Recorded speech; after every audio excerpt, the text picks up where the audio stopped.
previous punya batch jawatan ni, ada presiden iaitu Khairul Adam, vice president saya, secretary Wahda, and dia continue untuk 6 generation ni.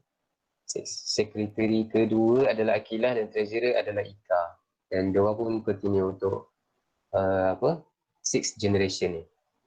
Okay. So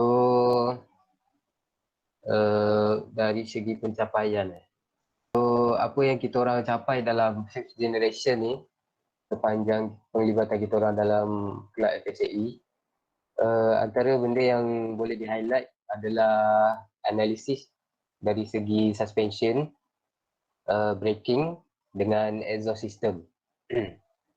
So kalau mengikutkan plan, kita orang nak buat analisis for the whole car, tapi benda ni mencakupi banyak perkara lah.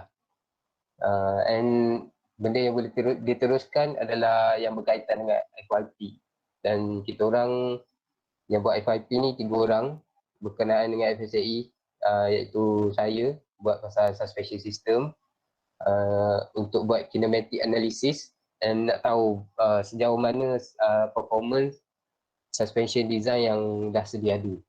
And yang kedua adalah Zurah Hakmalia, dia buat FYP pasal adjustable brake pedal. Dia buat adjustable brake pedal ni sebab brake pedal ni kan dia berkaitan dengan ergonomik badan. So untuk FSAE punya event, dia tak boleh guna single driver. So kena bertukar-tukar driver, and every driver mestilah ada perbezaan dia punya tinggi apa semua tu kan. So adjustable brake pedal ni adalah agak penting lah untuk accommodate benda tu. So next adalah dari segi exhaust system, and yang ni is carried out by Zul Ishma, and benda ni penting untuk performance kereta tu. And okay, dari segi suspension, objektif dia kita nak tahu macam mana dia perform suspension tu. And analisis yang saya buat ni adalah dari segi kinematic analysis, which is kita nak analisis pergerakan every suspension part tu apabila ada wheel travel. So suspension system ni adalah satu sistem yang agak kompleks sebab banyak parameter sebenarnya yang mempengaruhi, dan benda ni bermula daripada sejak first step untuk design suspension lagi. Benda tu memang mempengaruhi sangat. Dan kinematic yang analisis yang dilakukan adalah mencakupi center of gravity, roll center, anchorman, camber, caster dan toe. Ni adalah sebahagian daripada parameter yang terlibat dengan suspension. Ada banyak lagi, tapi ini yang saya sempat cover dalam FYP lah. Untuk informasi yang selanjutnya boleh bincang lebih dalam next meeting. Takut panjang sangat. Ini result yang dapat daripada FYP tu. Ada beberapa adjustment yang dibuat dari segi design yang asal. Contohnya macam mounting position, camber, static camber dengan static caster and static toe. And bila kita ubah certain parameter ni, dia punya performance akan berbeza. And dia kalau dari segi performance ni, dia tak ada yang paling perfect. Sebab suspension ni dia kena ada timbang tara dia. Dia based on application. Contohnya FSAE event ni dia ada banyak tau. Contohnya macam acceleration dengan skid pad. Dua tu memang kita boleh tengoklah perbezaan dia. Skid pad ni dia lebih kepada cornering. And acceleration ni dia lebih kepada accelerate lah. Kita nak accelerate kereta tu. So behavior suspension adalah berbeza pada kedua-dua event tu.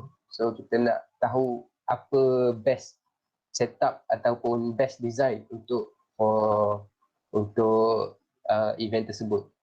So simulation ni perlu dilakukan dan dapatlah result dia.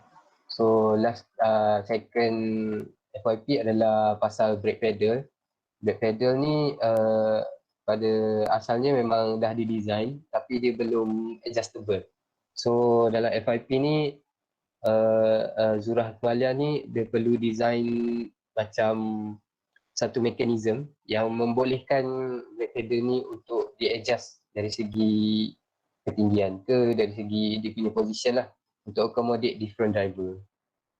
So ni contoh CAD design. And next dia punya consideration untuk menggunakan material apa yang sesuai. Ini sample calculation. Ini pun sama, sample calculation. And okay, last sekali yang kita orang sempat buat dalam FYP adalah pasal exhaust system. Yang ni dilakukan oleh Zul Isma. Dan exhaust system ni memang dia akan effect performance engine and power delivery. And beberapa design exhaust system telah didesign untuk ditest menggunakan CFD. CFD ni adalah Computerized Fluid Dynamic Simulation. Dan tujuan kita nak simulate ni adalah untuk mendapatkan lowest back pressure dan untuk mendapatkan highest velocity lah untuk gas tu keluar daripada engine tu. Okay. So parameter yang terbabit maybe dua, bukan maybe dua. Pipe bending dengan radius. So ni parameter awal product design specification yang diambil kira dalam study ni. Ni gambar 4 contoh different design of exhaust manifold which is simulate in CFD lah. Dan ni kita boleh tengok dia punya result.